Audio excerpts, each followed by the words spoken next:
now covering knee shield and some of the half guard variants. So we're getting further through the layers of the guard now. Our opponent has passed through our potentially De La Riva or reverse De La Riva, and they've cleared the line of our feet, and it's getting worse. Okay, so we'll first work on the knee shield and the knee shield variants, and then through the different layers of the half guard as well.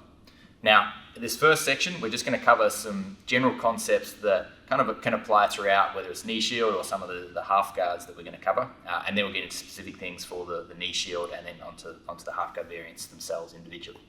So in terms of this section, just broadly, like what would we consider a recovery, whether it's from knee shield or whether it's from a half guard?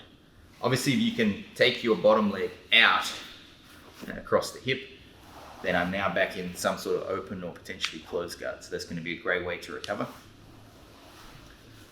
If I can manage to get my top leg from either being cleared or a knee shield back into being a frame where I'm actually stepping, so like with the end of my foot here, then that is going to be a big uprating position, and we're no longer really playing a close range guard anymore. You can get an underhook. Okay, so if I get an underhook and get around the side, this can be a good offensive tool. Okay, so it's something we're going to be looking for. I'm not going to cover what to do once you get an underhook. That's kind of a separate series that you can look into, but we can kind of stop here and say we've done enough to manage to get control of our opponent now. We could get a reverse De La Riva hook. So if Ari happened to stand up and I managed to get my reverse De La Riva hook in here, we're kind of back to our previous section now where we were playing a distance guard. So refer back to that section if I happen to get the De La Riva hook in place. And the last one is sometimes you happen to actually sweep your opponent on top. Sometimes you're trying to recover, but the best option is actually to try to get on top yourself. What would be a bad outcome? We'll talk more about like what is worsening and worsening positions, but the general like broad stroke bad outcomes are getting put into something like side control or towards the mount too. Okay, so we're going to be wanting to avoid our opponent getting into these positions or potentially in giving up a submission along the way. A very common one being the head arm choke that we want to avoid. We're going to talk about like what's good and what's bad throughout these positions, just in general terms. Most of the positions we're going to cover actually could be good or bad depending who has control of the situation. So, for example, half guard here, Ari could have like crossface and underhook, and this could be very bad for me. I could still, even just like good frames and blocking this, I really feel like my chance of recovering here is quite high if I've got good control of the position. Obviously, there's other controls like the underhook and so on too. But from each position, often it's whoever's controlling this inside space here between the bicep, the chest, and the other arm. So if we look at like knee shield, if you can get this position here, whereas if Ari was to control that space on me, then I'm generally in bad position. So one thing you can look at in terms of who's controlling or what's getting worse and what's getting better is the layers. I think throughout the half guards, looking at the layers is a great way to determine this. So for example, and usually that mostly looks at where Ari's leg is. So you can see here his knee is behind my leg, which is he's one layer back here. But even before that, having this knee shield, this puts an extra layer. He needs to clear the line of my knee first. Usually this knee as well, he wants to clear. So he's brought his shoulder past this knee and his leg past this knee. Okay. Then he's looking to free his knee over the top. Okay. Could be a knee cut or it could go across into the 3/4 mount here. Either one of these is generally a worsening position. As I said, occasionally that is not the case. For example, with the knee cut, if I had good control, this can actually be a really good position for me if I have good grips. But most of the time, I'm fighting to stop this knee from coming over the top. I'm fighting to get some sort of knee shield or get that line of the knee in front. And I'm fighting then to get my feet back in front and push him back a few layers. And let's now look at that as essentially 3 layers that we're working with. We have the knee shield. It could be a high knee shield or a low knee shield like this. Then we have the different half guard variants. So we've got crossface and underhook, like just, we'll call this kind of your standard half guard where your opponent is going chest to chest here, like so, with one arm on one side and one arm on the other. Okay. There's a cross body or switch base where people tend to swing their arm across. We have reverse half guard or basically like a back step half guard. Again, we're usually working on that same layer. Half butterfly, where my knee's still not in front, but I've managed to put a foot in front. This could be somewhat towards one extra layer back for Ari and slightly better for me than just a standard half guard. We have the deep half guard. I'm here underneath like so. And then we have the late stage position. So they are when Ari's knee is free, so his knee's down on the ground. This would be 3/4 mount here. Or when that same knee has come across to the other side. Down here, which would say is a late stage knee cut. So what are some controls that we want to be aware of and basically try to not let occur? I'll go through quite a few of these. The first one is the crossface. Okay, so if the person on top is able to get a good crossface, it's very bad for the person on bottom because I can use it to turn Ari away. So I can put pressure with this. And what that means is it's like he's going to be facing this way with his head, even if he wants to face in towards me with his legs. So usually the person on bottom wants to face with their legs. That allows them to get a knee shield and so on. By applying a crossface, that kind of turns him away. And it's very difficult to effectively gain frames and recover against your opponent. The other benefit the crossface has is they tend to stick it right underneath the chin, and that stops them being brought forward. Okay, so generally, we'll talk about this, but we don't want our opponent to end up too far forward on us. When they get a good crossface under the chin, it kind of blocks that forward momentum. There's some different types of underhook that we want to avoid. Now, why is the underhook good? This, again, is a great way for the person on top to stop themselves being bumped forward. So if Ari tries to pull me forward, you see the underhook will block that. Okay, so it also can stop hip escapes, and that they have some various different functions depending where we go.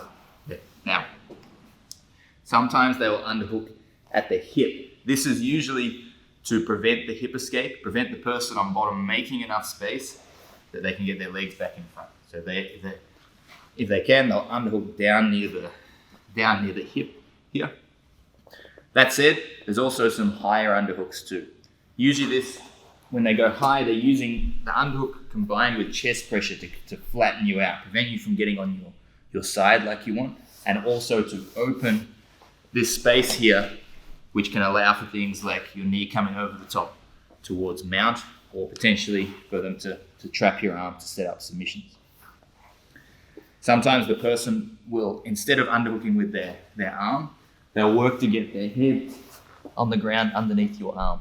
Okay. If they do this, it allows their hand to be free to start prying their leg free to try to upgrade position. So we want to avoid that if we can. Prior to the underhook, a lot of the times the person on top will put this, it's kind of like the beginnings of an underhook where they've put their hand on the outside of your ribs and they've blocked your leg. The purpose of this, why they're doing this, is to stop your knee shield from coming in front, like so. So when they get this, they're usually using that to block it and then slide through to upgrade their control. Control of the near arm. So a lot of the time, person on top will grip under that. There's a few different grips they can take. One is under the elbow. When they grip under the elbow, this stops Ari from dropping his shoulder down towards the mat. So I can sort of turn him away, or at least not let him turn in by holding this elbow up. And it can also stop him being able to push on my leg or my hip with that arm to help him free his leg. Okay, so when they hold the elbow up, if he tries to push with that arm, he can't. In a similar fashion, you'll see some people will stretch out and pin the wrist here, and this will actually do a similar thing. It actually becomes hard for Ari to turn on your side and fully. It's hard for him to get, well, at least he can't get up on that elbow. A lot of times the person wants to get up on the elbow, just have to make space. By stretching it out, he can't actually get up on this elbow, and it also opens a big gap for them to improve their their positioning and close some gaps. Sometimes people will hold the end of the sleeve. That's usually if they're trying to flatten you out. So they're usually trying to pull your whole shoulder up off the ground like this. And that stops, again, Ari from being able to turn onto his side. And this is usually something they use for when they're going for a cross knee through pass. As well as the far side underhook, there's also the near side underhook people might look for. So if they're able to get an underhook here, this again serves that same function of not allowing me to get bumped too far forward. And it also can serve to turn Ari flat on his back. So if Ari turns on his side and they get a near side underhook, it can really start to drive the bottom player further onto their back. There are some ways people will try to trap your legs with their legs. So if you think of this right now, Ari's kind of trapping my leg on top. Sometimes the person will look to pummel their shin over the top of your shin. So now, technically, Ari can't hold me in. If I wanted to move outside the legs, I could at any time. So that's something we want to be aware of and trying to avoid our opponent from getting this shin trap. And the other one is to pummel towards a near side knee through. It's not uncommon for the person on bottom to pummel back, sorry, on top to pummel back to here. This one sticks the person on top to the bottom player, but it also opens a big gap between the legs for space to pass into. So generally, Ari's wanting to minimize the space so I can take my leg out. If the person on top manages to pummel this in, they can kind of force open space to bring their legs through, or to start to set up a range of different passes. So it's something you want to be aware of and try to avoid. So we're going to talk about positioning of the person on top relative to me on bottom. And just conceptually here, there's going to be two things we're looking at. Trying to bring our opponent too far forward over the top of us, and trying not to let them go cross-body on us as well. Okay, so coming cross-body like this. So if I can talk about why this is good, it's very difficult. When Ari's wanting to pass, there's a very narrow space. He really wants to control this space between my shoulders and my hips. That's what he's trying to get into, kind of attach himself to that and start to free his legs. If you just bring him slightly too far forward, it becomes very difficult for his hands to be at play. So when he's low like this, he can start working his arms to control that space and work. Usually they kind of start low and will climb up and end up getting like up towards your arms being open, right? But if you're able to find ways to bump your opponent forward and put their hands on the mat from this like forward position here, if Ari's trying to pummel back to underhooks, it doesn't really work. I can kind of keep him forward. And it actually gives me control of this space on Ari. So now if I want to sit up with my own underhook or potentially just use that space to recover, it's going to be a lot easier job if you bring your opponent too far forward. We'll go over later some ways that we go about doing that. Often your opponent wants to get cross-body on you like this. And why that's bad for me is it can really flatten me out and it can stop my hips from escaping. So you can see his weights come, when he goes cross-body like this, he can drive his weight over the far side. And when I try to turn in, that becomes very difficult. Okay? The other issue with it is that Ari can control my hip. Okay? He holds my hip. It's very hard for me to hip escape and make space. Okay? And in fact, to get back on my side, I'd often want to hip escape. If we just compare that to when Ari is front on with me, I guess if his head's in line with me here, like in line with my head, like so, it's very hard for Ari to apply any sort of pressure to stop me turning back on my side to face him. And then I can start to engage all my limbs to attack. With Ari's head in line with mine, it's also very hard for him to have power with this underhook to stop the hip escape. Okay, so if you look here, because his elbow kind of has to open out, it's not a strong position for that arm. He can usually hip escape through that arm. Whereas if his head comes right next to his arm, he can lock his elbow tighter towards his ribs. This really stops my hip escape. So a lot of the time we are working to try to keep our opponent's head in line with us, and that's going to help a lot with our ability to hip escape, face our opponent, and start to recover. So I want to talk about why you want to be on your side as opposed to flat on your back. So first off, we can talk about our knee shield. And you need some angle to have a good knee shield. Okay, if I'm flat on my back, which means my hips face the roof, I cannot effectively apply any sort of knee shield that at least can't be parried out the way extremely easily. I want some like hip out occurring. So when Ari drives in and tries to parry it this way, there's some base and stability to prevent it me being tilted that way. Okay, so we need to be on our side to work out our knee shields. The other thing is about things like cross faces. Okay, so if I'm flat on my back, it's actually a lot harder for me to block a cross face. Let's go back. I'm trying to block a cross face here. Much easier for Ari to pummel and work towards getting that cross face from a position like this. Okay, when you're on your side, your arm can kind of get in a better plane. There's only, when I'm on my side here, the plane he's looking for to cross face has to be like here. Okay, and I can block that pretty easily, and he can't just like come under and pummel back through that extremely well. When I'm flat here, he can really work like around or pummel back through, and there's a lot more freedom and range of motion to work with that. The other thing, being on your side, you can tuck in. I can really tuck in like this and make it difficult for Ari to get at my head, which I can't really do when I'm flat on my back. My head's going to be out in the open. Okay, so we want to be on our side. We can use our arms, we can get better knee shields, and we can prevent our opponent from getting things like the crossface.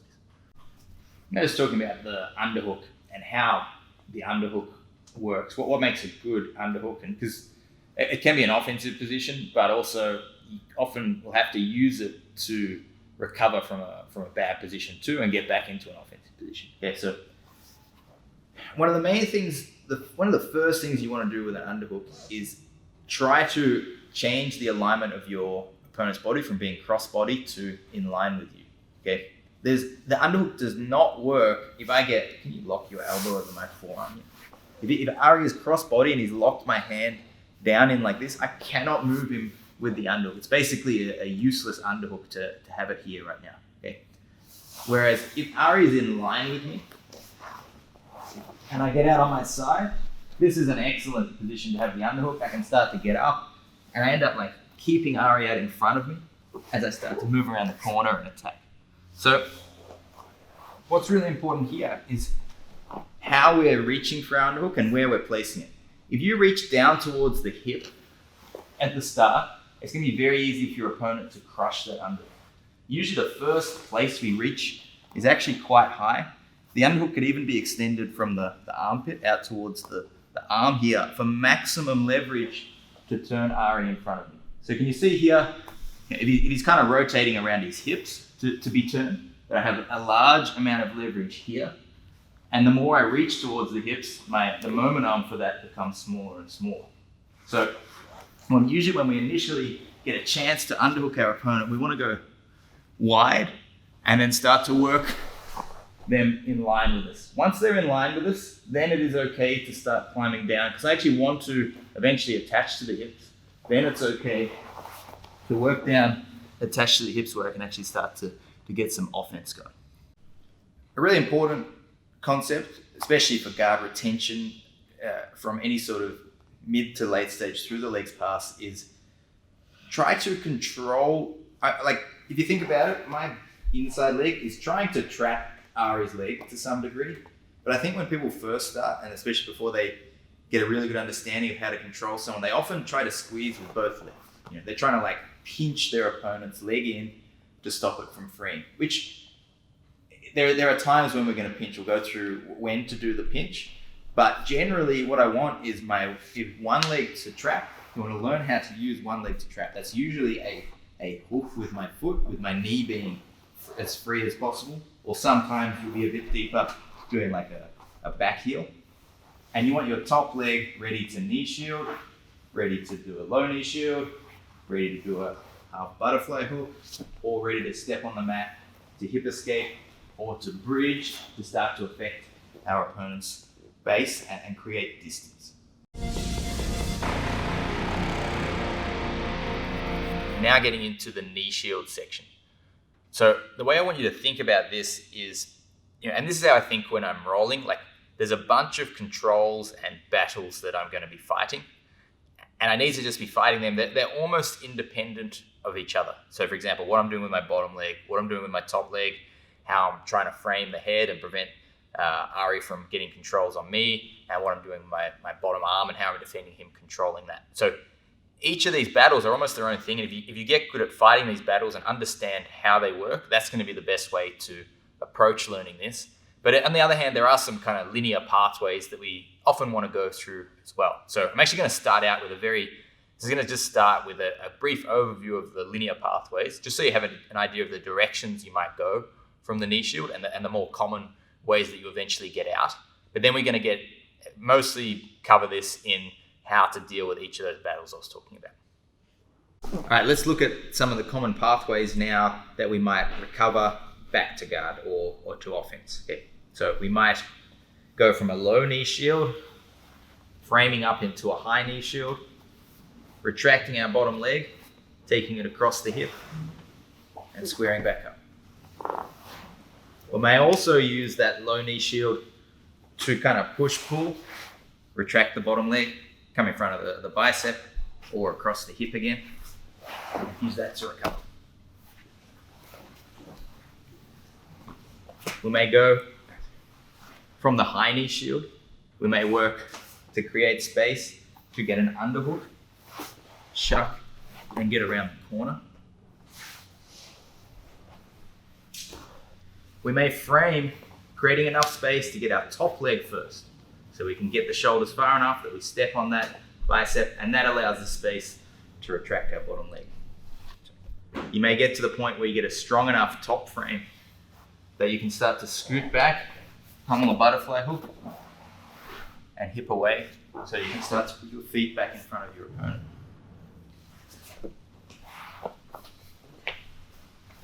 And instead of taking your leg to the far side, you might retract it underneath and do an invert to recover. As well as off balancing to recover our trapped leg, we can also look at grabbing the far pant, off balancing and bringing our hips underneath to off balance our opponent to the far side for an X-guard or leg entanglement variation. So what are the options the person on top has to pass through the knee shields specifically? Okay, so a lot of the time they're going to look to clear the knee shield out of the way and look to get an underhook. They're also going to want to beat the line of this bottom leg, so they're going to look to block the leg, clear the line of that knee, and either go for a high underhook and crossface, or they might look to go low on the hip like this with a low underhook. If it's more of a low knee shield, a lot of the time they'll look for that low underhook early and start putting their head down to kind of squash and pin this top leg. Okay. From there, they're going to start trying to free their legs and try to pass or get into a smash pass position where they can start to come around. They may, instead of reaching for the crossface, they may choose to swing the arm over to the far side and land in a switch base half guard. They may choose to weave their hand for the weave pass over the top leg through onto the bottom leg or bottom thigh in no-gi to try to keep this space open in a way to try to pass around to the outside. They may underhook the leg and start trying to switch to an under the legs pass or an over under pass. And they may switch from being on their knees to come up into the knee through position to try to attack a knee through pass. We're going to talk about the pros and cons of a high knee shield versus a low knee shield. Now, my general thoughts in the progression are that a high knee shield is slightly better than a low knee shield because of the ability of Ari to control my hips. Okay, so often what Ari wants to do is control my hip here. Okay, it's not amazing control while my knee shield is in place. I can kind of keep that from being effective. When my knee goes lower, he can start to reach here or over the top and hug that hip. And it can kind of force me onto my side and make it difficult. I don't know if you can see here, but he's got his weight on my thigh here. It can make it very difficult for me to square back up. Now there are some pros of the low knee shield as well, and some people prefer that. But for me personally, by having the knee shield higher, it makes it a lot harder for my opponent to stack that leg. On the downside of that, there's more chance that Ari is to clear my leg this way, okay? Or pull my knee away from my chest like that to open this space. So he can either do that, or he can circle his hand to the inside and my leg gets turned out this way. So I could potentially be opening space there. We need to be aware of that. Now with the low knee shield, it's very unlikely they're going to clear your leg out this way. You can do it deep or you can do it shallow. Generally, the deeper you put your knee shield, the more likely your leg is to get smashed. If Ari is up tall again, just turn. A lot of the guys who do this best actually will put it just close to the hip. It means if Ari tries to smash that leg, he's kind of on the end of the leg. It's not quite as strong of a positioning as if my leg was right through like this and he can really put weight on it. Now, one of the really big pros of the low knee shield is it stops Ari's hips coming to me. So if Ari tries to attach to my upper body here, I can push against that with his hips, and look how much he has to stretch out. Okay? So he's going for like a crossface. The crossface is really not going to work while my low knee shield is here, and in fact that's going to give me a lot of space to recover. So when I go for a low knee shield, I'm not as worried about these upper body control. Even a high underhook often becomes my overhook, and that can start to work against Ari. Okay? Whereas from the high knee shield, I'm a little more, I don't want Ari attaching to my head here. That's going to be bad. In the low knee shield, that's not such a big issue. So overall, my preference is here. I feel like it makes a little more distance from the upper body, which can give us more chance to go here, more chance and room to scoop for an underhook, and harder for Ari to control my hips. But there are some benefits to the low knee shield. All right, so now we're talking about the high knee shield, how I place it, what the pressures are like, and what are the battles that I need to fight with this to make sure I'm actually staying in control when here. So what's Ari going to be trying to do, and how am I going to defend what he uses to attack that? So first of all, the placement here. The high knee shield, I like it to sit just inside the shoulder here, but if you imagine this is Ari's midline, I still want my knee on this side of the midline. Okay, very common mistake I see people make is putting it in the middle. I do not want to expose the outside of if I expose the outside of my thigh to Ari here, like so, and he puts his shoulder over the top, it's very heavy and it's going to be hard to stop my leg getting smashed. By being just a little more here, he can't really put good pressure on the outside of my leg. Okay, too wide, if I went right at the edge of the shoulder here, he's going to slip his shoulder to the inside, and that's going to be a problem too. Okay, so I want to keep it just here. And let's just talk about not getting this leg smashed. So there's a couple of things I can help with that, because that's one of the main things that we want to avoid. I'm going to try and put my elbow on the inside of my knee, and then support with my hand on the top of the shoulder. We'll talk about how we frame and how he uses top arm a little later, but I want my elbow assisting my leg. So if Ari tries to frame now, you see my elbow blocks that as well as my leg. Now let's talk about where I've got my outside of my foot. Okay, I actually want my foot hooked over the back here to add extra pressure to prevent my knee from getting turned in. Okay, so if I actually step on his ribs here, as Ari tries to squash that leg, it's going to be considerably stronger. I've got active curl into his body, as opposed to my foot floating. It's going to be much harder to stop that being smashed. Okay, so I actually want to step my foot on the ribs, not too low. Okay, I actually want to be able to catch the front of his hip if he stands up. If Ari stands up, I want to be able to step on his hip. See, I missed it because my leg was too low. I want it high enough that if he stands up, I step on his hip to make space. Okay. And that brings me to another issue I think people have. Go back down. A lot of people play a knee shield with their foot stepped on already. This is not as good for stopping the smash. When he's down on his knees, I don't really like to step on the hip so much. I want it on the outside, helping to hook and prevent my knee from being curled in. So what do you do if you get your leg smashed? So if Ari does manage to smash my leg down, I'm usually looking to frame his head. If he gets his head low, this is now a real problem, because it's hard to get his head back up. But I'm going to want to work to get underneath the neck, frame on top of the shoulder. Usually just my arm's not enough to push him up, but if you get up on your elbow and then build your base here, you can open enough space by flaring your elbow to replace your high knee shield again back into position, and then you put your elbow on the inside to prevent it getting smashed again. Sometimes Ari might look to pummel underneath this leg, okay, like so. Now, if we go back, obviously I don't want that to happen. By keeping this shin here really tight, it's very difficult. Like I don't give space for Ari to actually like circle in and under. Okay, I'm gonna like track as he moves. I will track that, and it becomes very difficult to get that arm through the gap. Even if he does, you want to have your knee shield over the top of the arm. This is actually bad for Ari. He can't use that arm. He's jammed it, and often gives me a chance to recover. So you have to like go from it being, if he does manage to circle under, frame the shoulders, go to a little more of a lower knee shield, and that'll actually allow you to recover and escape the position back to a more distance-based guard. Sometimes you will adjust the position of this knee a little wider or a little more inwards. If Ari was to look for a weave grip by weaving towards my other leg, I don't want, once he connects to this is a real problem, okay?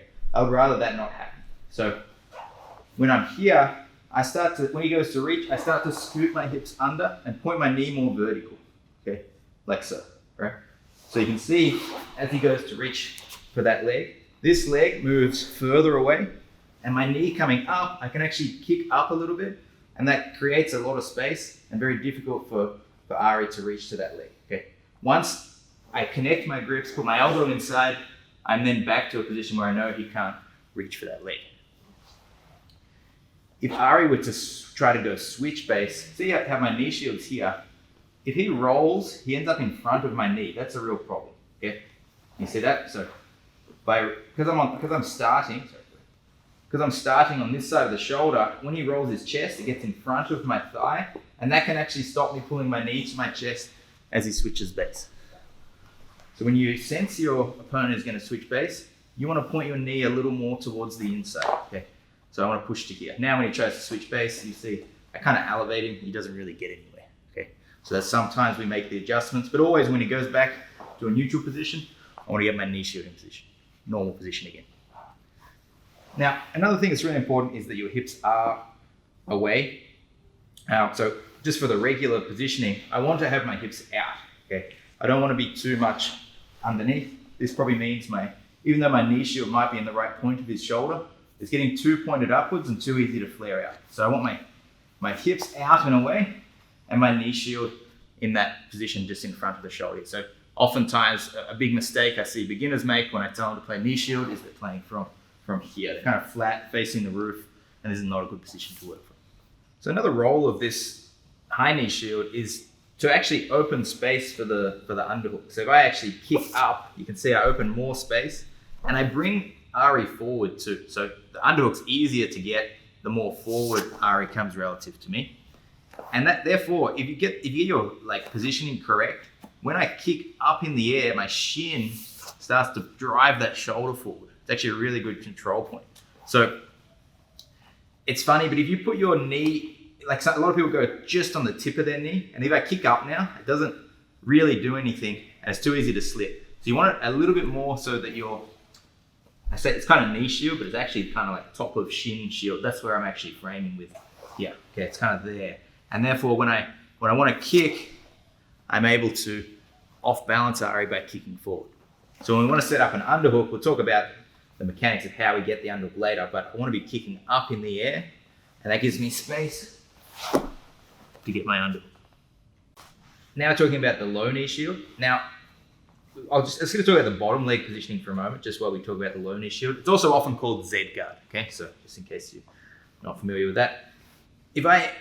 Normally with our high knee shield, we're hooking the shin here because we want our knee to be free. When we do our low knee shield, we want to be trying to pull their knee towards us as much as we can. So I actually want to have my foot hooked as deep as possible. Like my foot's not here, it actually goes deeper, so I can back heel back towards me. Because I actually want to maximize a push-pull. I'm like pushing Ari's hip away and his knee towards me like this with my legs. So to do that, I go like this, okay? This makes it very difficult. He's really anchored to my knee shield here, and it's not easy to disengage from. Without this bottom leg curling back, Ari can move backwards, and I lose all tension. See that? I've lost all tension with the knee shield. He might try to pass around or whatever. So I actually want to be pulling him back in against it with my bottom leg as I push him away. And he should feel a lot more stuck. Okay.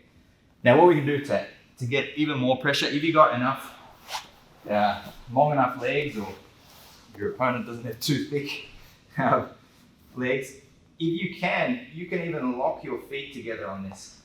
But that's what they call the Z guard. Okay, so my top leg's here, my bottom leg scoots up over the top behind the foot, and then it adds to the push-pull. This can actually be, if Ari's pushing forward into me, it can be quite a painful thing trying to maintain pressure against this. Okay, but even if you don't lock your feet, the pressure should be the same. Okay, I'm pushing and pulling like this. So what are the things I'm worried about here? I'm worried about Ari from going for the smash pass here. Okay, so it's really important. Just about everyone who plays this tries to not allow an overhook at the hip. I don't want Ari to get a good overhook here. This becomes a problem. Okay, so how can we stop that? From here, we can frame up so it's hard to overhook the hip, or you can overhook yourself on their arm and pull it higher. Okay, if I pull his arm high, he doesn't have my hip, and I can actually like stretch him out more, get more chance to recover my bottom leg.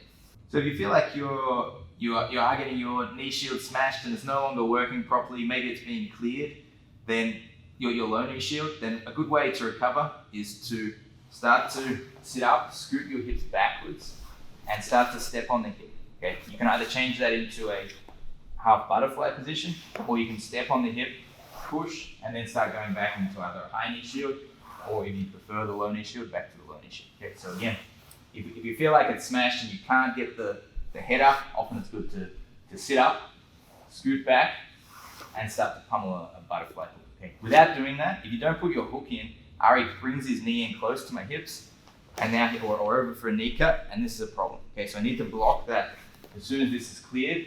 I need to block that by coming in front with this foot. Okay, once we're here, now it should be a lot easier to frame up with my high knee shield or my low knee shield again, if that's what you prefer.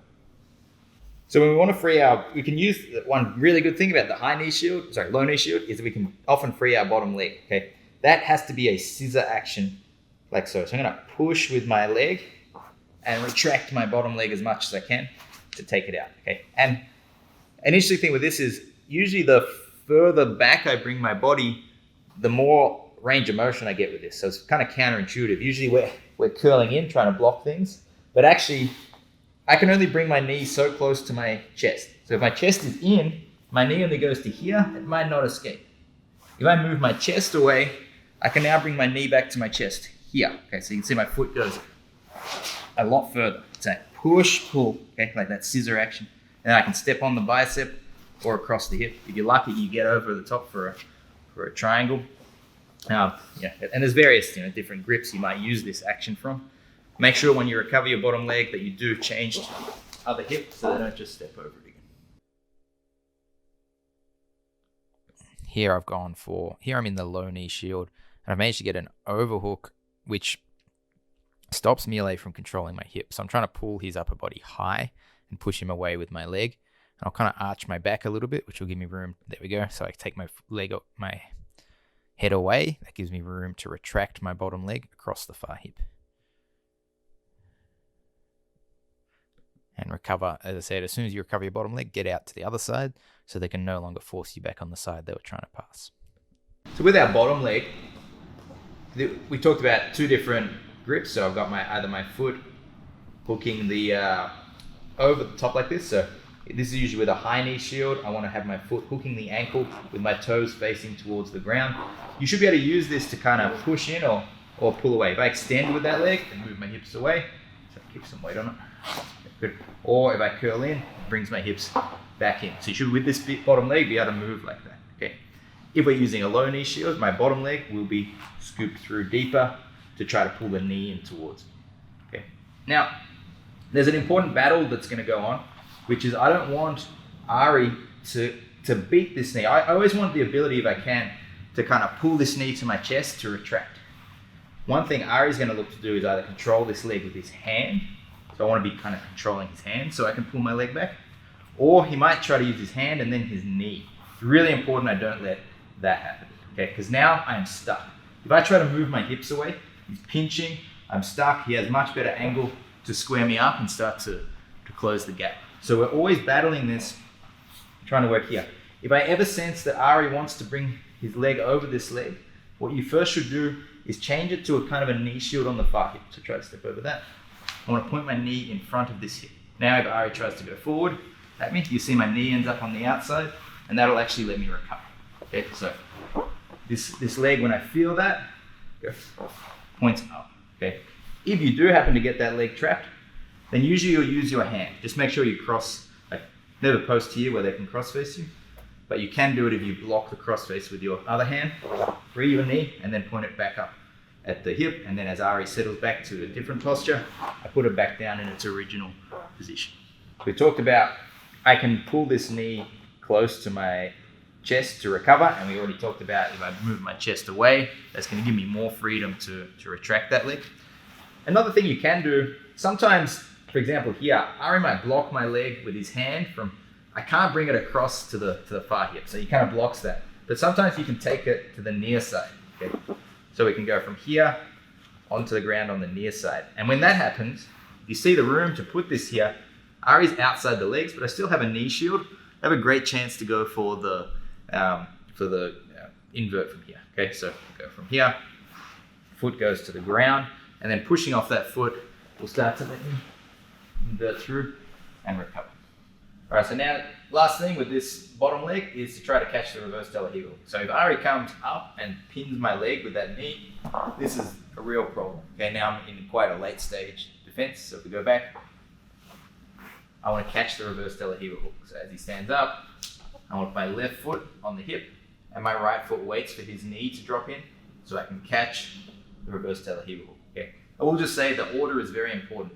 You want to have your foot going to the hip first, and then reverse De La Riva hook second. You see that falls in nicely. If you try to catch the hook first, and then the foot on the hip second, often you can't reach and he starts to slide through. Okay, so you can see there, but he's starting to get too good of an angle. Okay, so I want to make sure I go, when he does go from knees to the ground, to up, my top leg, and then my reverse De La Riva hook. One other way to recover this leg, sometimes it's very difficult to just take it across. It's blocked here, you know, he might be blocking my knee or whatever. If you invert, you can change the plane.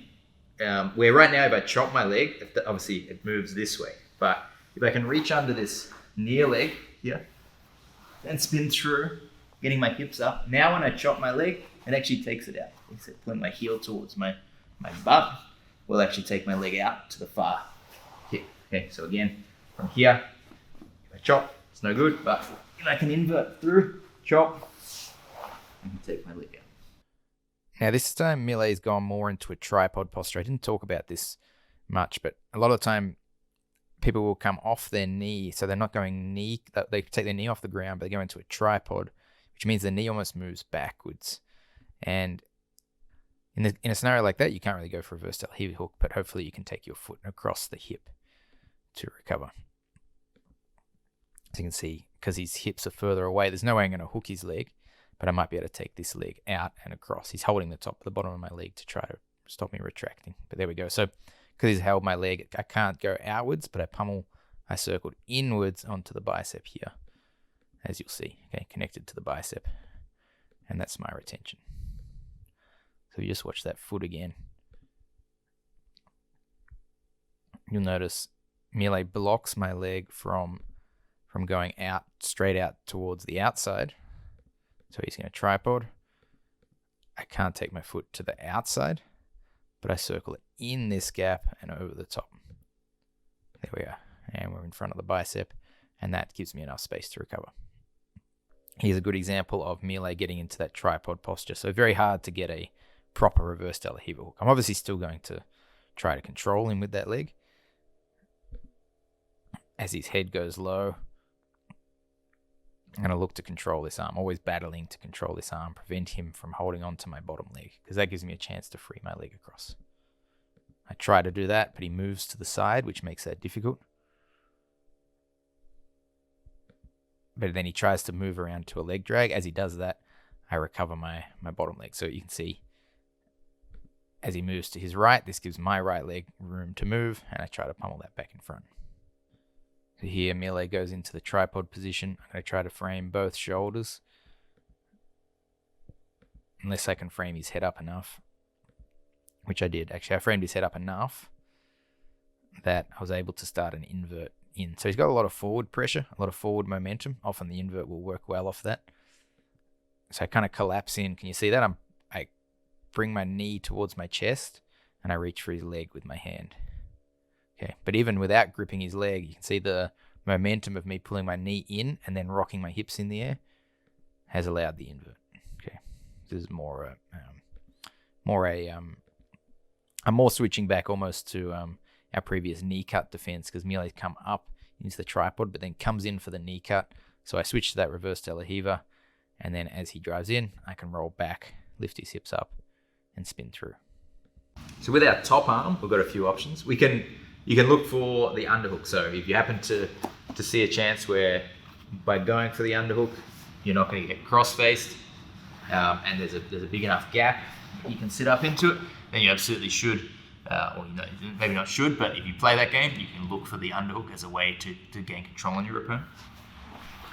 Most commonly, this arm is being used to frame away somewhere on the shoulders. Now, if Ari was tall enough, if he happened to be backed away enough that I could have two arm frames here, so that I could actually extend this arm, this would be great. Okay, I'll start pressuring, because that's going to allow us to replace our hand with our foot. Okay, but usually once he's settled on the knee shield, it's too hard for me to get good stiff arm frames that actually push him up enough to get my foot back. So I feel like here I don't feel like my arms are going to get enough room for my foot. So usually here I'm going to put my elbow on the inside of my knee to prevent the knee shield getting squished, grip over the top of this far part of the scapula here. This is the no-gi version anyway. I'm going to grip over the scapula, so that bit of bone you can feel there. And then you want to be underneath the chin, flaring up. So what this does is anytime Ari starts to put pressure in, it kind of chokes him a little bit. It keeps him up. He can come forward, but it comes up and forward, which is a problem. It means he ends up too far forward on me. I don't want him to come down and forward here. This is going to be a real issue. So I'm using that arm to prevent that. In the gi, you might even make more distance if you get the lapel. You could frame the shoulder if he's leading with the shoulder, or you could pull this part of the collar underneath the neck and punch up into the neck. This is a really good distance making frame, often to actually allow you to get up and start to escape from there. Okay, so we'll talk about that just now. With either of these frames, sometimes you can make enough distance that you get up, change your knee shield to a step on the hip, scoot back, and start to get up, or you could potentially invert through if they run around. Okay. Same thing with this frame here. If I start to get up onto my hand, push into Ari, and then once I've made enough space, step on the hip so he can't close the gap with his legs, I can start to come back and then shoot my feet in or roll through to recover. Occasionally this arm will switch to the far arm to prevent the crossface. So that's usually the role of my bottom arm, is to block the crossface. But let's say Ari has pinched my knee, then I'm not going to be here. I'm going to use my bottom leg to push the knee. That means my other arm has to block this arm so I don't get cross-faced. Okay, and then my knee shield will make sure that this near shoulder doesn't come forward. So you kind of need these three things working together. I free my knee, then we can go back to our regular style grips, working to recover. Now, an important thing with where to frame and how to frame, when they go into this tripod,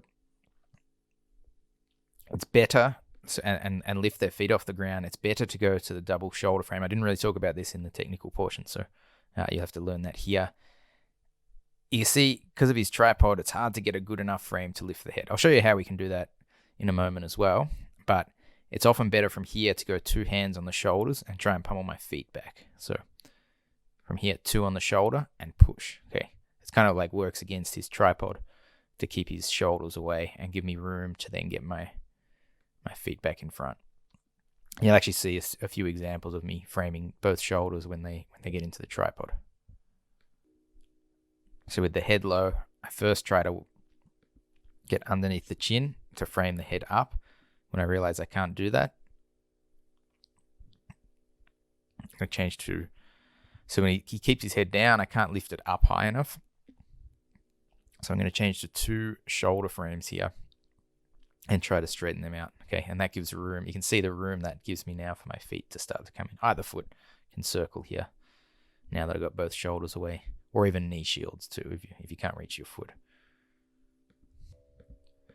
Again, framing the head up. See the 2 hands going together to lift the head, and then I get a high knee shield from that. Okay, so by framing the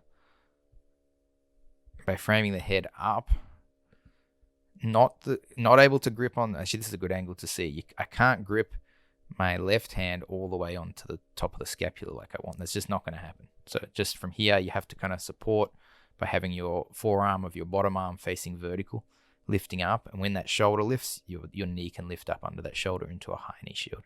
So yeah, so notice how I'm actually pulling his head forward a bit as well. There we are, high knee shield in place, much better position to recover from. Okay, and then my bottom leg was able to free. So we're talking about the role of my bottom arm now. So there's a few things I can be doing with this. First off, block him from getting a cross face, block Ari from controlling my bottom leg, whether it's with his arm or with his leg. I can be getting up on this arm, using it to base and like further enhance my top arm frame.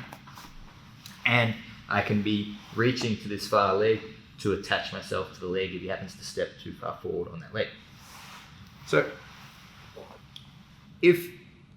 first off, blocking the crossface. If Ari wants to crossface, it's pretty easy to block. I just need to make sure my hand's on the inside, like so. Okay, so I want to be covering the inside here, and I want to be on my side. Anytime Ari circles his hand in, I need to circle back and get my hand in the inside. It's going to matter where my head is as well. I want to tuck my head usually in, or sometimes really far away as well, where it's hard for him to reach. You can hold the sleeve. If I hold the sleeve, there's no way that Ari's going to get a crossface on me here. I need to be blocking Ari from getting his knee past this leg, but I also want to block him from just controlling the leg with the hand. Because if he holds that leg, I can't retract my knee. So often what you can do here, if you get a sleeve grip, if he actually holds like the pants on your grip, if you get a sleeve grip here, if you shoot yourself in and kick, see how I'm kind of far away? If I kick, it doesn't do much. But if I shoot myself in, see my knee comes further through, and then I kick and pull, that will strip the grip. And then when you get your sleeve grip, try to put your hand between your opponent's hand and your leg. So if he tries to grip my leg now, you see my hand gets in the way. Okay. On the outside, you can reach onto my grip. Okay. So that's obviously in the gi. Similarly, obviously, if Ari does beat the line with his knee, so if his knee goes past here, then I'm going to use my hand to frame, and then I might have to work to free that grip and get my hand on the inside. No gi, it's a little different, the controls, because Ari can't just grab onto something. He wants to go here, or maybe he wants to control my wrist first. Sometimes he'll try and pin my wrist, or even like this and stretch it out, or he might want to control my elbow too. Okay. So a lot of it comes down to who's going to win this grip fight. If Ari puts his elbow in and I try to reach for a grip, he'll always win this grip fight on my wrist. Okay. I try to reach him, he wins the grip fight on me. Okay. But if I put my elbow in against my hip, see how my hand's facing outwards now. Anytime Ari tries to reach for my wrist or elbow, I will win the grip battle. Okay. You see this? If I come inside and grip on the inside, like so with my thumb and fingers pointing outwards, like this, not like this, okay? My thumb and fingers pointing out. If Ari wants to break this grip, he has to open his elbow, he has to break it out this way. Okay? He's giving me space, okay? So that's good. I don't want to protect this space. He's moving out, maybe I can retract and recover. If I grip on the outside and he breaks by moving to the inside, he could potentially crossface, he could potentially start to work in towards the hip or control the leg. Okay, so when we want to win this battle, especially in no-gi, we're starting with our hand in, elbow by our side, looking to catch the inside grip. Try and control my hand. Oh, okay, I've got that grip, and I can use that to start to recover. If our arm gets outstretched like this, and we can't get it back, it's often very difficult to grip fight. Okay, if he grips my arm just here, I can circle and control grips. Like any grip he gets, I can out circle. But when it's pinned out here on the ground, I can't do that. So what I want to do here is put my head into the elbow to bend his wrist, and that gives me a chance to move. Okay, so he can't kind of follow me as well. Right here, if I try to get up and break this grip, he can just follow my arm. But if I can put my head into the elbow, I pull my elbow back and he can't follow that. Can you see that? So my head kind of blocks him. If I just did this, he follows. Head into the elbow, I pull my elbow back. Now I can grip fight and start to look to get my control, keeping his own. In terms of connecting to the leg, I mean, I wouldn't reach for the leg. Don't reach for the leg if it's not there. That's going to give the crossface. So don't go like this. Give Ari a chance to crossface me. Okay. Only reach for the leg if it's available, or if you've got good enough frames to stop. If I'm framing him away, he can't crossface me. Okay, see how my left arm's blocking that arm. Yeah, now maybe I might reach to that leg and start to attach into some sort of leg entanglement. All right, so just talking about the positioning of my torso, and my head. Like, what do I want to be doing here? Sometimes I'm going to be curling in. Sometimes I'm going to be arching back, trying to make as much distance with my head as possible. So I think there's really like a sweet spot where you don't want to be. I don't want to be kind of here where my head's available and it's kind of, I'm not blocking it well enough. Usually if you curl in a lot, then it's kind of hard to get the head. Even if I take my arms out, I can make it difficult for Ari to get my head by being curled in so much.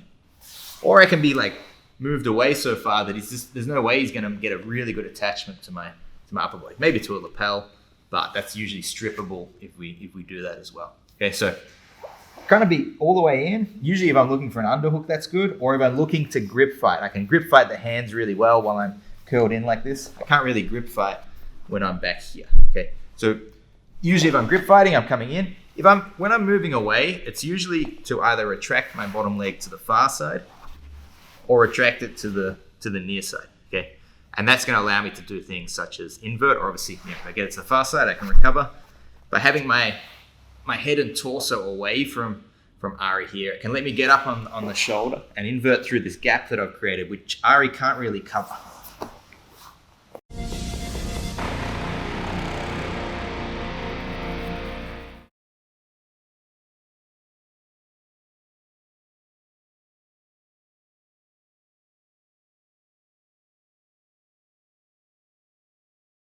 So let's now have a deeper look at some of the pathways we talked about earlier to recover. So now we understand what we're doing with our top leg, our bottom leg, our top arm, bottom arm, and what we're doing with our torso. Let's have a look at more detail on how to escape. So let's say, Ari's head's nice and low. I'm going to be looking to try to frame underneath, potentially get up. So if I can frame underneath to the point where I can grip on top of the shoulder blade, I can get up on this arm like so, and then I can start to put that frame as a high knee shield here. Okay. So I'm going from a low knee shield, starting to frame his head up, grip onto the shoulder, build up my base, and I get my high knee shield in place. From here, I'm going to start to look for the underhook. So I'm going to curl my head in, blocking the crossface, get me as close to the underhook as possible.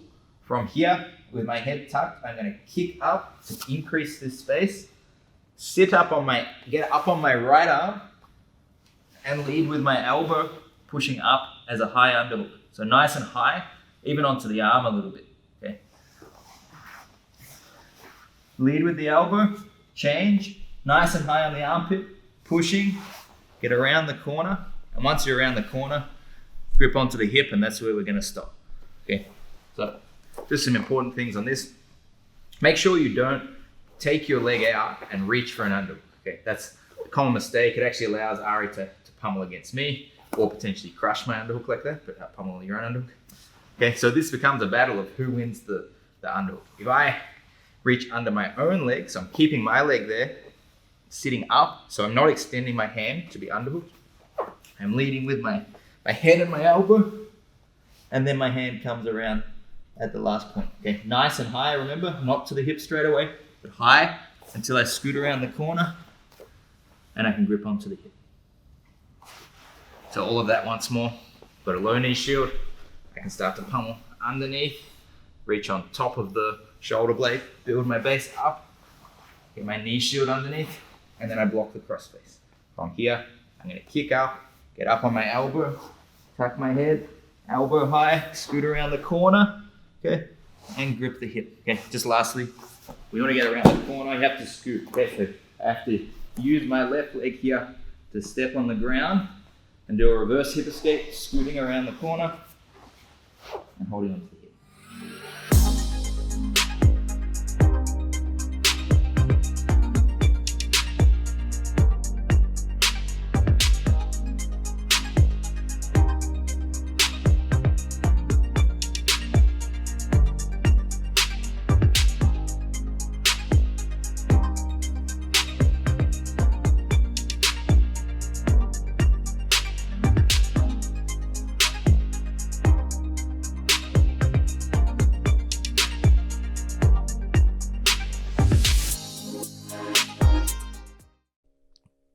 So here you can see me going for an underhook. So when I go for the underhook, you'll see a few things. I put my elbow to my knee, so it's very hard to close off this space I want to make with my high knee shield. I'll start to kick up, and I'm creating this space here. See this? You can see that window there. I want to make that as big as possible. I'm going to curl my head in, blocking that cross face as I curl my head in so that I'm always ending inside that arm if possible. Okay, head comes up towards the shoulder. See how it's very hard for me to cross face me here. My head's not dangling out the side, although sometimes it'll have to. And you see I'm kicking up on that shoulder with my leg. Kicking up on the shoulder keeps his weight forward. Now, it just so happens in this scenario, instead of continuing for the underhook, I'm going to do something different. Mile has stepped up on his far leg, so I'm going to reach to that leg and scoot myself back underneath. So he's probably a bit too forward on that leg. I reach under it, down towards the calf. Again, really important when you reach for that leg that you don't reach at the knee, because they can drop their hip to the ground. So I do reach for the moment, but when I actually move myself. So when I go here, okay, see how I've changed to the calf. Now it's very hard for Mile to drop his hip down towards almost where his ankle is now. If I gripped at the knee, he could pull his ankle back and roll his hip over the top. So probably something you have to experience, but grip closer to the calf here. Then when I scoot under, I get out as much as I can onto my left hip, and now I'm in the leg entanglement position.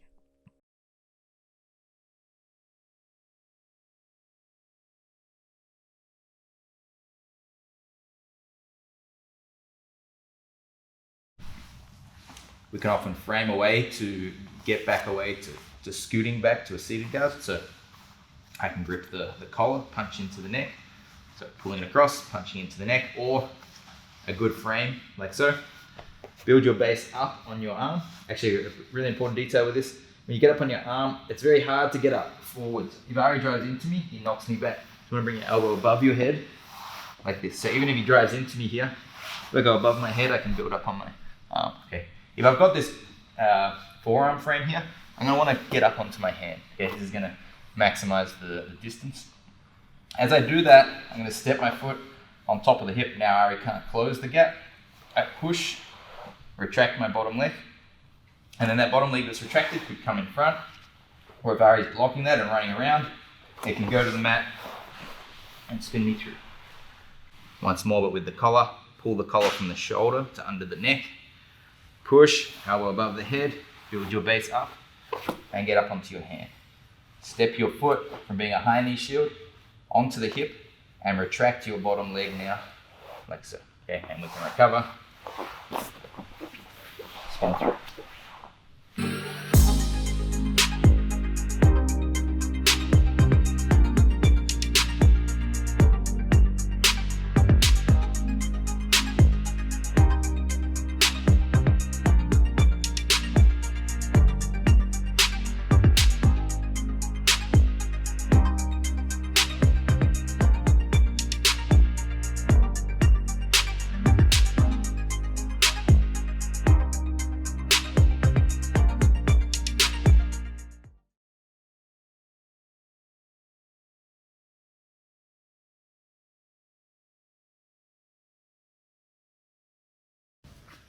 To retract our bottom leg to recover. So I'm going to be looking to control the far arm so Ari can't block that bottom leg. So a sleeve grip here, palm facing out if you get this, or you can actually grip the sleeve is even better in the gi. Some sort of frame or even an overhook can be good.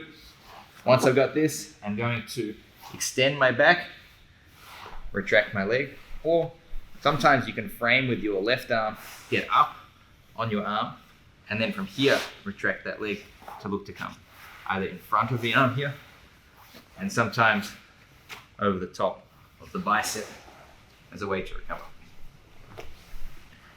Same thing can be done from a high knee shield from here. If I manage to make space, pulling my head away but still controlling that leg, I can start to retract my bottom leg, take it across the body, and turn onto my other hip to secure the recovery.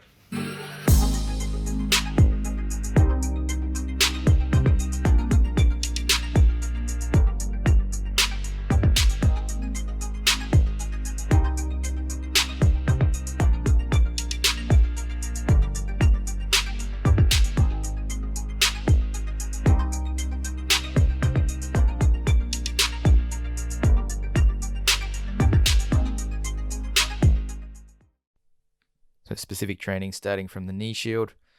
In this instance, Miele has decided to stand up, but not to knee cut, but kind of to run around to the far side. So he's gripped my ankle and he wants to run around towards a kind of leg drag on the other side. So I'm going to keep framing this shoulder and try and get my right leg in front of this bicep. There we are. Okay, and once that leg's in front of the bicep, that's a recovery. Okay, so obviously when they start moving that way, when he starts moving that way, it frees my bottom leg. So anytime my bottom leg's free, you should try to pummel that back in front.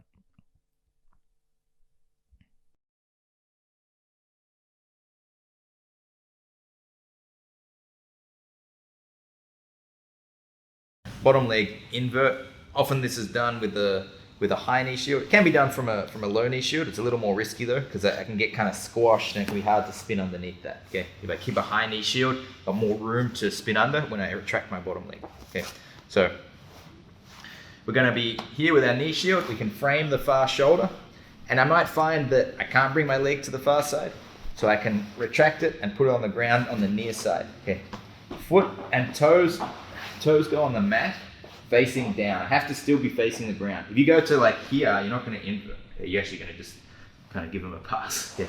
So when I take my foot out, I need to make sure my hips still face towards the ground, toes on the mat here. And I really don't want to invert towards Ari here, at least preferably not in this direction, leading with my head. If I lead with my head, he might grab my head or get some sort of good control here.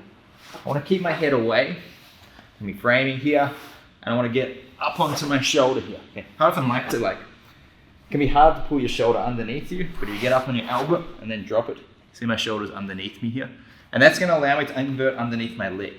So I push up, I lift my hips first, and my torso comes second. Hips first, torso second, and see how I go into my own space here. If Ari's trying to cross face me, there's no way he gets in that gap. Okay. So for our bottom leg invert, we're here, preferably a high knee shield. We'll take our leg out to the near side, toes go on the mat.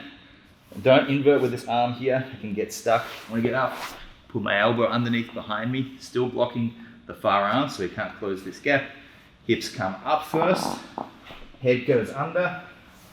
I keep this leg attached, so when I spin back, I end up in good position such as a closed guard or some sort of offensive guard.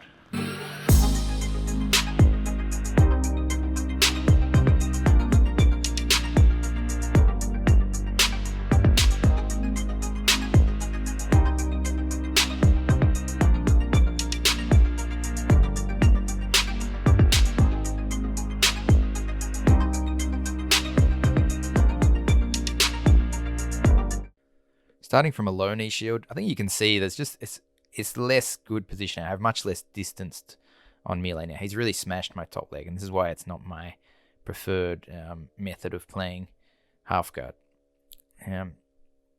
So here, Miele's got a good grip on the hip, and he's smashing my top leg. I think I try to either overhook. Yeah, so you can either try and pull their overhook too high, or you can try and frame their head away. So I'm realizing I might not be able to pull his overhook high. He's got too good of a grip on the hip. So I'm trying to go under the head now. It's going to be my left arm first. Thumb up. And I think I use my right hand to support my arm, to put pressure on the head, to build his head back up. There we go. Okay. And looking for those little pop-ups of the head to try to get my knee shield higher again. Didn't work in that case.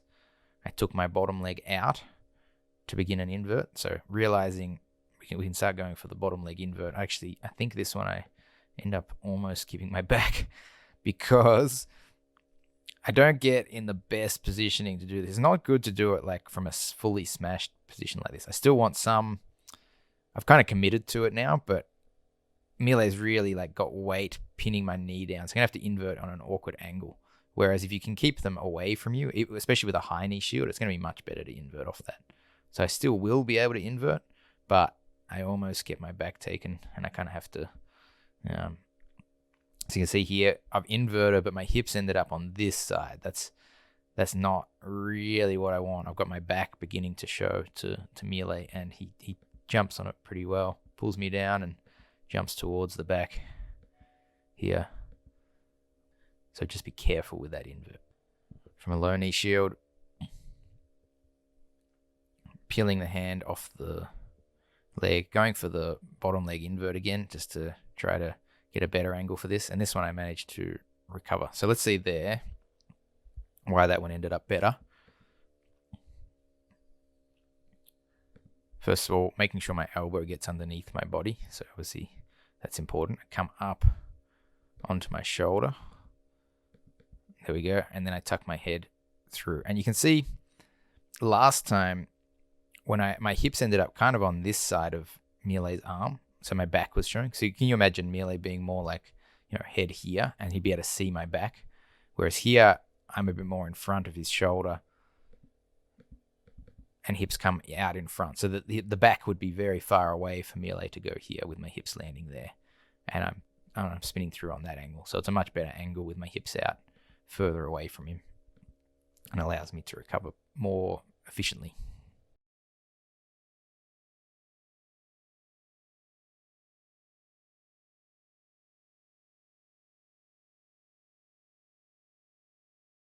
If Ari happens to be a bit more tall with this posture, so he's not pressuring in, maybe he's like sitting back a bit more, and it might be hard to feel pressure with my knee shield here, but it might allow me to start to get my frames to come up like as stiff arm frames here. Okay, so I can kind of get my arms straight, thumb underneath. If I'm able to get that, that's when I can start to use my top leg to recover first. Yeah. In fact, anytime you feel that you can get your top leg to recover, so even if I had a knee shield, but I felt like my arm gave me enough to even circle over the top. If I get my foot in between this armpit and the shoulder, then I should be able to push away.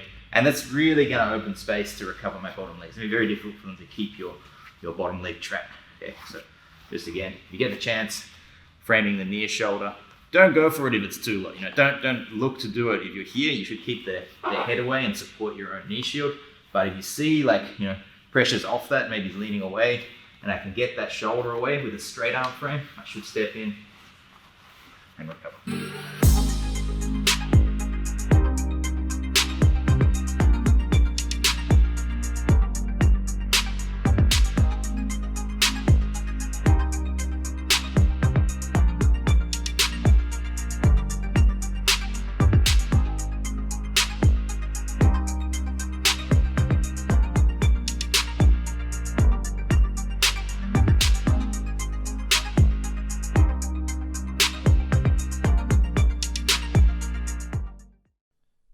So in this instance, I've switched to, I felt enough space to, instead of going to the hip, to take my top leg into the armpit, which is a great way to get the reverse teleheater. So you can go to the hip or even to the armpit will get you more elevation. So that takes me back an extra layer because my foot's in front, and that's let me recover my bottom leg. The knee shield position, and Miele stands up into the tripod sort of posture. So notice in this, he hasn't really stepped into a knee cut. He stood up but it's not going for a knee cut. In a scenario like this, I can't use my bottom leg to create a reverse De La Riva hook. I can only do that if he's actually trying to knee cut. So it means he's kind of stepped his leg away, or maybe to the center a bit more, but not really driving the leg forward. So don't go for the reverse De La Riva in a scenario like that. And I'm going to go from framing the far collar and sleeve to when he gets into this slightly more tripod style posture, both shoulder frames. We make more space between Miele and myself, and then I'm able to start to work to recover my feet. Okay, so now I've managed to get my top leg in. He's gone for the knee cut now, and I actually missed the chance to get my reverse De La Riva, but because my top leg's in, it still makes me quite safe. So I've still got a layer I can push with. There we are, and that's recovered my bottom leg. So you see, I've kind of by pushing with my top leg here, it will recover my bottom leg. So you'll see these positions are intertwined. The knee shield and the previous section we were doing on the knee cut does overlap quite a lot. I push, and that gives space for my bottom leg to come back in front.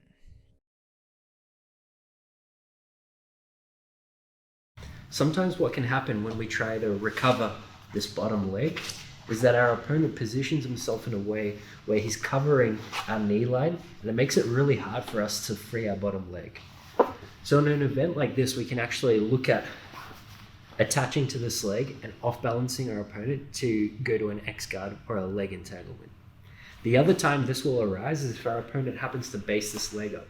So this is very similar to the sequence that we showed from the knee cut, where if our opponent steps this leg too close to our head, we can actually look at underhooking and taking them to the far side. So looking at the initial scenario where our opponent is really trapping our knee line and they're making it really hard for us to free our knee, we can actually look at pulling our hips closer towards their hips so that we can get under their hips. We can also look at using our knee shield here to load them up, so load their torso up onto our shin, off balance them away from us, and actually go to an X-guard. So how I like to enter this is I first try and free my knee. So I really try and make my opponent latch onto this leg here so that it's really hard for me to free my knee. Now that he's committed to holding onto this, what I'm going to start to do is I'm actually going to try and off-balance him away first. So I'm going to try and make him put weight into this leg as I come up onto my elbow. So I'm using my bottom elbow to sit up and my top hand in the collar, framing and punching his shoulder away. Most of the time, our opponent is going to start to drive back into us so that they don't get off balance over to this direction here. As this happens, I'm going to be switching my hips. So I'm currently on my right hip. I want to turn to my left hip, and I want to lock his torso onto my shin.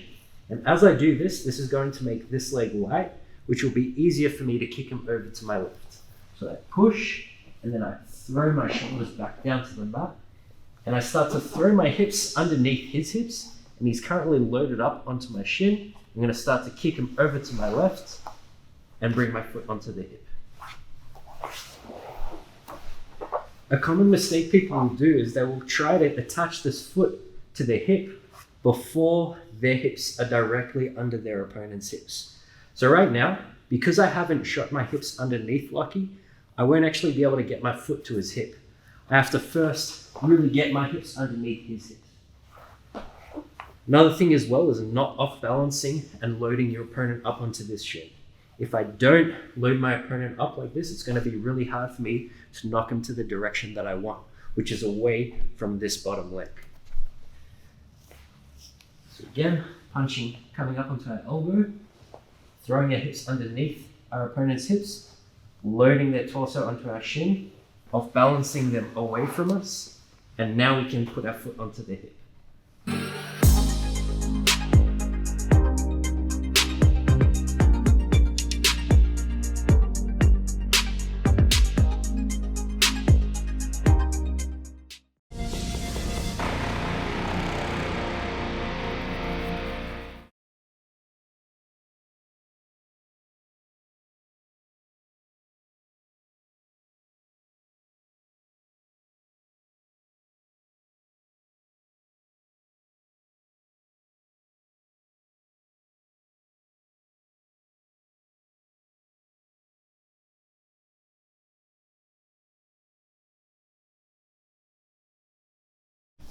So we're now just looking at defending particular types of passes, just some of the nuances that we have for there. Obviously, we still use our principles that we learned about what the battles we're fighting with each of our limbs, okay? First one we're going to look at is when Ari looks to pinch above the line of the knee, try to clear my knee shield leg, and start to work into a half guard where he's controlling the hip, okay? Or potentially you might be looking for a high underhook. We'll talk about how to stop that too, right?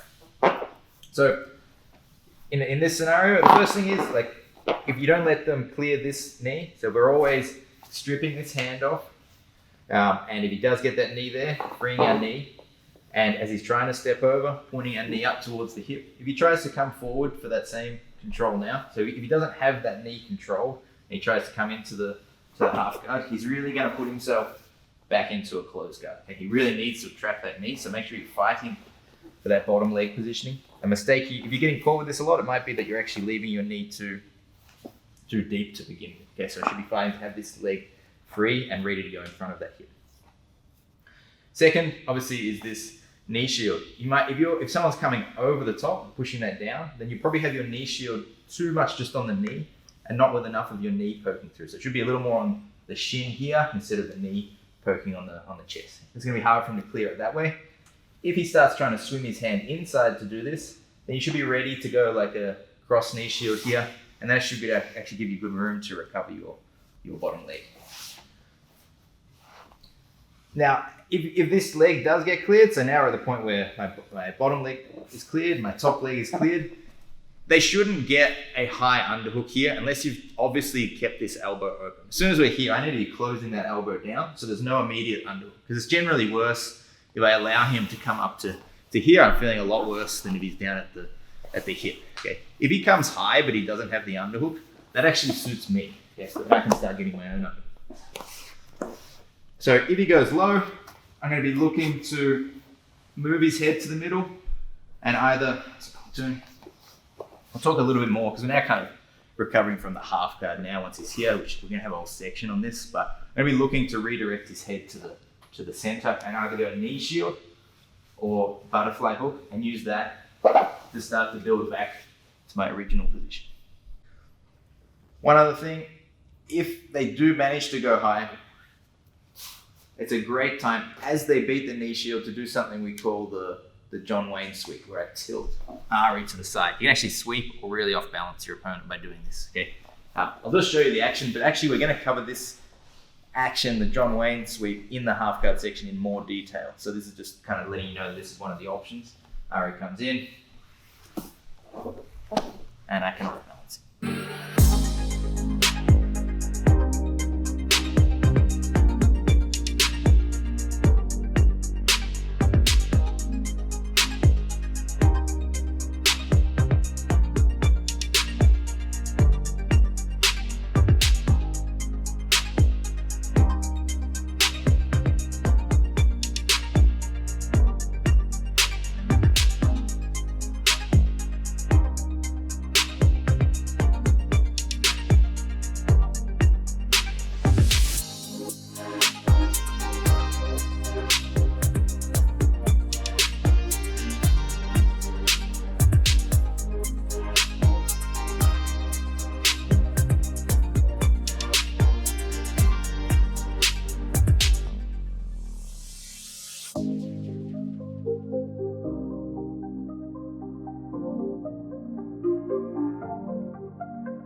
A very common thing, it's a very common question I get is, how do you stop someone from switching base? They get to the half guard, they swing this arm over, they roll off the knee shield, and I end up stuck here, okay? Now, from this position, we will cover in the half guard as a variant of half guard. We'll have a whole section on what we do when we're here, but for now I'm gonna talk about how to prevent getting such a late stage position like this, okay? So we go back, there's a few things. There's my bottom leg, my top leg, and then what I do with this arm. Each of these can completely stop it. Okay? So first off, my top knee. As soon as I realize Ari wants to switch, I need to put my knee in the center, like actually cut it across. I break that rule where normally if his head was in front of me, that would smash my leg. Okay? But as he goes to switch over, if I put my knee here, I can kind of float his weight on me, all right? So there's actually a sweep you can do here, where if Ari goes to switch base, I put my knee across, I pull my knee to my chest, and he actually floats his weight on me now, okay? From here, I can roll back and come on top, right? But the key for this is that if I leave my leg here, he gets in front of the leg by switching base, okay? And then I lose it, my knee ends up on the far side. If I recognize it, I recognize Ari wants to switch, I bring my knee across, and I pull my knee to my chest here, I can start to roll back over my shoulder and start to come on top. My bottom leg is also very important. So even if I miss this, if I focus on my knee coming outside the hip, so switch again, and my knee goes outside the hip, now he's just given me a back take, essentially by swinging his arm across and allowing my knee out. So Ari should never switch base unless he really focuses on beating the line of my knee and then switch. Okay. So if you're active at fighting that and you have someone who's kind of too eager, he goes to step over, I bring my knee up, and I can start to look for the back as he switches base. Lastly, we have the arm. Okay. What Ari wants to do, so let's say he beats the nut line of my knee, he's switching off my leg here. He wants to land nice and tight and close, blocking my hip here. Okay. I want to make that arm have to swing as far as possible. So we go back. I'll be blocking this arm here, and as he swings it over, I see if I straighten my left arm, he has to do a really wide arc, and then I change, and I get up on my left arm here, and I push. Okay. So I've made Ari's arm end up all the way over here. He has no control of my hips. I can scoot back, and I recover. Okay. So with this one, make sure it's your left arm first, and it changes at the midpoint. Elbow has to come up, and I get up and over the top. Yeah, okay. Very common mistakes that I see with this. Trying to like push like this. Okay. You can see I didn't make his arm go high. Drop your weight on me now, Harry. He's gonna land on me, he's actually blocked me. Okay. You really need to make the arc really large. Okay. Here, like so. And if we're here, and he goes to switch over and then he changes his mind, I don't change, I go back. So if he changes and tries to go back, come back up on my right arm, and usually I can recover back the other way. So once he's committed to that and you've blocked that arm, you should be really confident you're going to escape.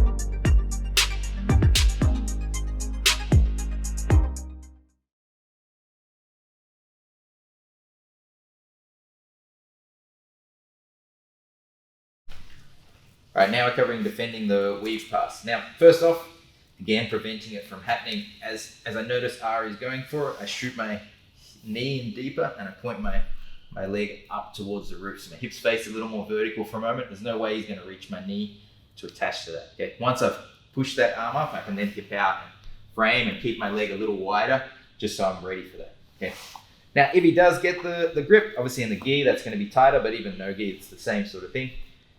If you see it coming and you can retract your bottom leg, you probably would have been out of the position anyway. So assuming here that it's enough that he's kind of contract your leg enough that you can't take it out to the far side. Usually though, you can take it to the near side. Okay, and that's where we're going to do that near side invert. I'm going to take my foot to the side. My foot's already underneath the armpit here, so I just block the crossface, get up on my elbow, so I can get up on it, or if you can pull it underneath you. From here, push off the ground, hips up, roll through, and we're going to recover back to some sort of guard.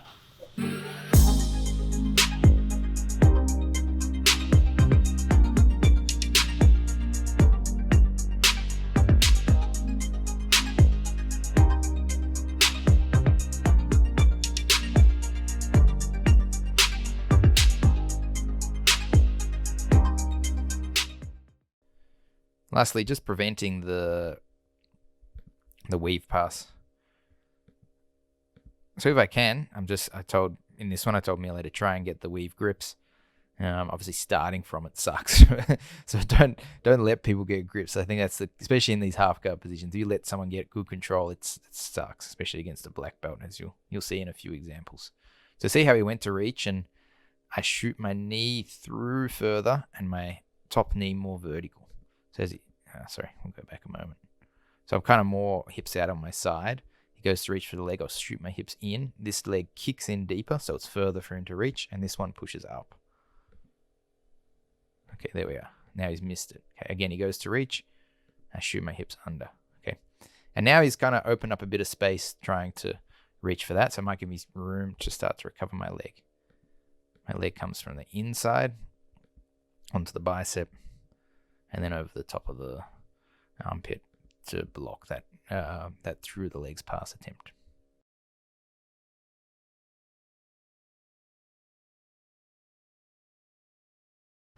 This is a really important movement, which is to be able to catch your opponent's reverse de la Riva catch reverse de la Riva when your opponent goes to knee cut. Okay, so they go from on their knees to standing. They're usually looking to do a cross knee through pass. We can't let our leg get pinned. So I have discussed this a bit earlier. I'll just kind of rehash those points. Make sure your top leg on the knee shield is like on the mid back, not too low, because you're going to miss the hip. It needs to be able to just fall straight in front of the hip. Okay, because that's actually the first movement you want to do from this. So I've got my frames. Ari goes to stand. My foot has to go to the hip. It slows down his forward advance, keeps his hip elevated. It gives me plenty of time to catch the reverse de la Riva hook. Okay, obviously once we're there, we're going to frame the shoulders, try to upgrade our grip so it can actually elevate further and start to attack or recover to more distance base guards again. Okay. So once more, as Ari stands, I'm going to step on the hip. I'm going to hook the leg as his knee comes in. Don't try and hook if he doesn't come in. Okay, I can just recover. But if he drives his knee in, I hook above the top of the hip, knee tight to my chest, and then I'm going to work to frame to get my leg in front of the armpit, push up, and start to recover further. This is a really important drill to practice. I encourage a lot of my beginners to practice this because it gets you used to dealing with a kneeling passer compared to a standing passer. Okay, so I've got my foot hooked down as Ari stands up. I step on the hip and I go reverse de la Riva. As he drops back down again, I change back to the knee shield. Okay, so I'm always ready to transition between the two. It should be automatic. You should never be late on these transitions.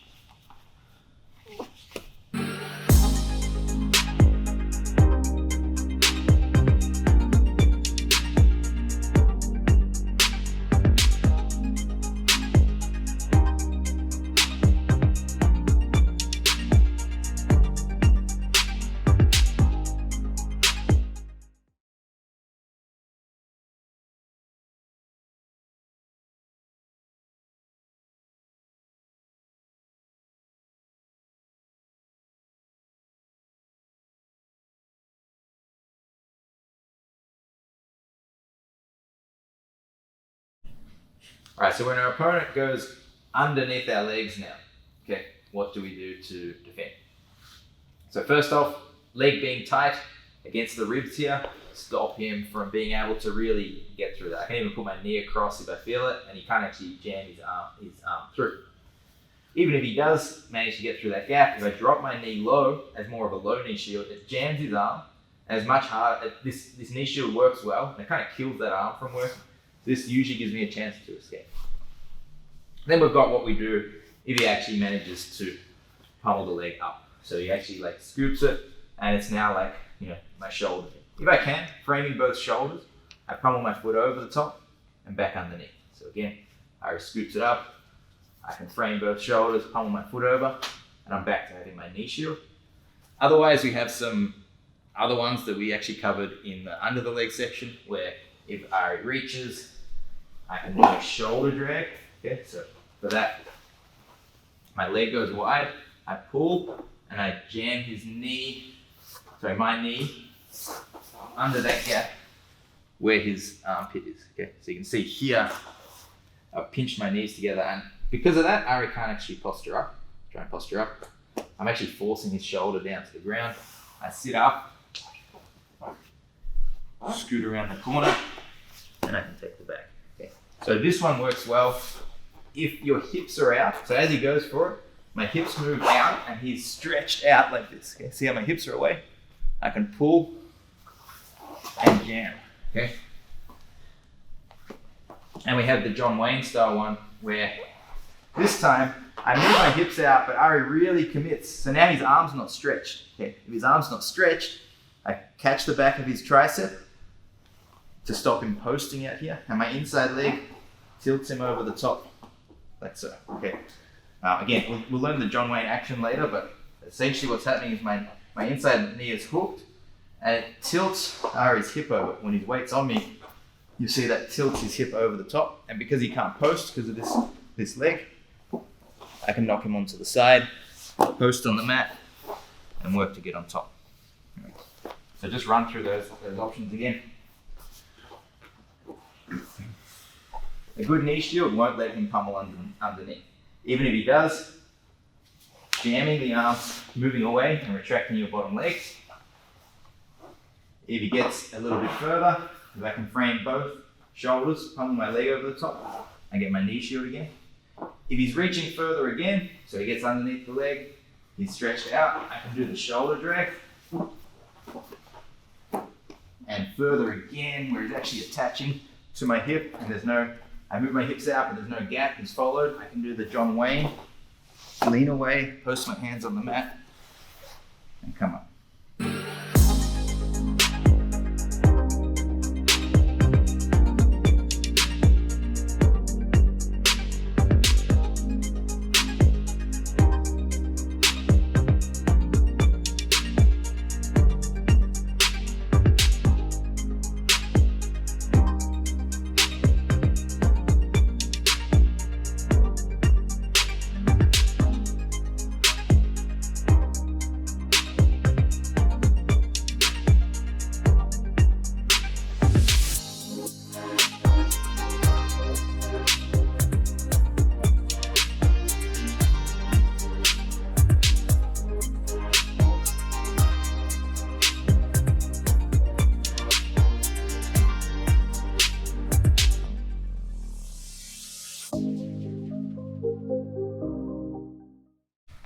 Going to talk about the shin pins or shin pummel. So if Ari gets his foot over my leg here, or if he happens to get his left foot in for like the near side knee cut too,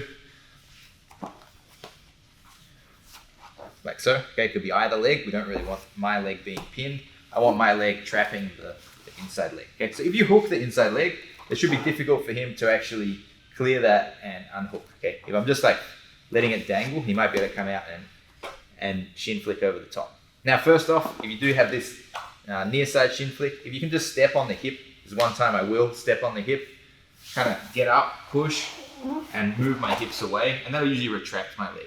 Okay. One other thing you can do, only if you've got like good control of this arm, but it's very hard. I don't know if you can see my foot here, but it's hard to pull back just as it is. Okay. If I point my knee up to the roof, it's very hard for Ari to hook my foot as I retract. So you can see his hook, go back again, sorry. His hook works well against my foot when it's side on, but when I point it up, it slides out. And it's just like a more narrow surface that he's able to hook on when I point it up. So I can do that to a degree here. Definitely don't go to the point where they can turn your hip and smash it. Just like keep your knee on the outside of their hip, but I can point it up and scoot back here as well. That's an option. Then, if Ari goes for the near side knee through, so this leg comes over the top, then we want to move our hips away. It could be my knee shield or anything that sucks my hips out. He loses his control. Or if he's really stuck, if he's got a good amount of weight on it, you might need to use your hand pushing on the inside of the knee to free that leg.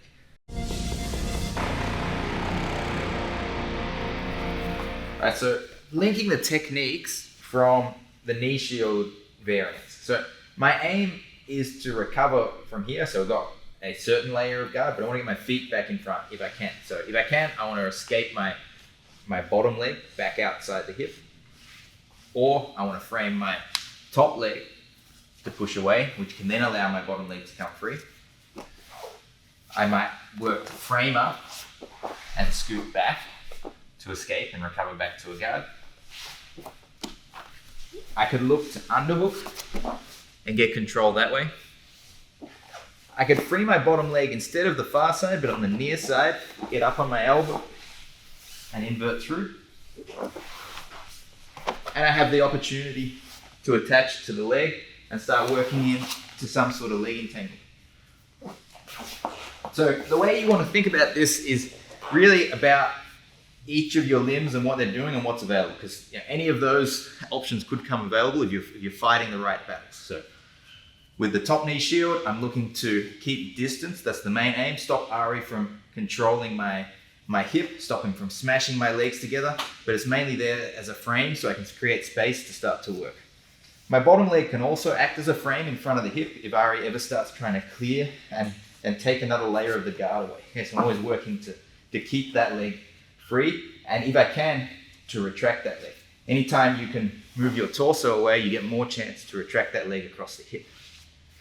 If you happen to be getting good enough control across this arm and the top knee shield, you might create enough space that you can sit up for an underhook and start to attack that. If you get control of this far arm and you're able to separate the space between the elbow and the knee here, you should be able to retract your knee to your chest and take that far leg across. If that is blocked and you can't get that leg across, but you still have some level of control with a high knee shield, you may be able to take your leg to the near side, start to get up on your elbow, your shoulder, and spin through. While I'm playing this, if Ari ever starts to step this leg too far forward, or he really is too focused on trying to get this knee line, while I've still got good control here, I can start to attach to this leg, scoot underneath, knock him out to the side and get to a leg entanglement. That's to be. And sometimes you get a good enough frame, whether it's with a lapel or just a frame with your arm, and it's got good enough purchase so you can sit right up into it, step on your opponent's hip, and scoot yourself back to recover. Within that, there's individual guard passes. Okay, so like he might try individual things. We're going to refer you to that section, those sections in particular, if they're the problems you have. If you have someone who's annoying you with the weave pass, then check our weave pass section on how to deal with that.